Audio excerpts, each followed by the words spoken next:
ISL കലാശപ്പോരിൽ ബംഗളൂരുവിന്റെ എതിരാളികളെ ഇന്നറിയാം. രാത്രി 7:30 salt ലേക്ക് സ്റ്റേഡിയത്തിലാണ് ATK മോഹൻ ബഗാനും ഹൈദരാബാദ് FCയും തമ്മിലുള്ള രണ്ടാം പാദ സെമി മത്സരം നടക്കുക. ആദ്യപാദ മത്സരം ഗോൾരഹിത സമനിലയിലായിരുന്നതിനാൽ ഇന്നത്തെ പോരാട്ടം ഇരു ടീമിനും നിർണായകമാണ്. ആദ്യപാദ സെമിയിൽ ആവേശകരമായ പോരാട്ടമായിരുന്നു ഇരു ടീമുകളും കാഴ്ചവെച്ചിരുന്നതെങ്കിലും ഗോൾ കണ്ടെത്തുന്നതിൽ പരാജയപ്പെട്ടതോടെ മത്സരം ഗോൾരഹിത സമനിലയിൽ പിരിയുകയായിരുന്നു. 10 ഗോൾ നേടിയ ബെർത്തലോമിയോ ഒഗ്ബച്ചയിൽ തന്നെയാണ് ഹൈദരാബാദ് പ്രതീക്ഷയർപ്പിക്കുന്നത്. പോയിന്റ് പട്ടികയിൽ രണ്ടാം സ്ഥാനത്തുണ്ടായിരുന്ന ഹൈദരാബാദ് നേരിട്ടാണ് പ്ലേ ഓഫിലേക്ക് യോഗ്യത നേടിയത്. 34 പോയിന്റുമായി മൂന്നാം സ്ഥാനത്തായ ATK മോഹൻ ബഗാൻ പ്ലേ ഓഫിൽ ഒഡീഷയെ എതിരില്ലാത്ത 2 ഗോളിന് തോൽപ്പിച്ചാണ് അവസാന 4-ലെത്തിയത്. ATKയുടെ ടോപ്പ് സ്കോററായ ദിമിത്രി പെട്രോറ്റോസും 10 ഗോൾ നേടിയിട്ടുണ്ട്.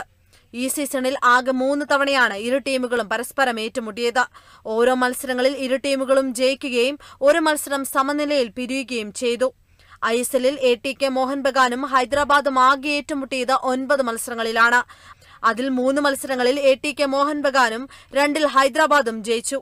4 കളി സമനിലയിൽ പിരിയുകയും ചെയ്തു. ആദ്യപാദ സെമിയിലെ കണക്കുകൾ പരിശോധിച്ചാൽ ഇരു ടീമുകളും ഒപ്പത്തിനൊപ്പമാണെന്നതും ഇന്നത്തെ പോരാട്ടം ഏറെ ശ്രദ്ധേയമാക്കുന്നുണ്ട്. Sports desk, Kerala vision news.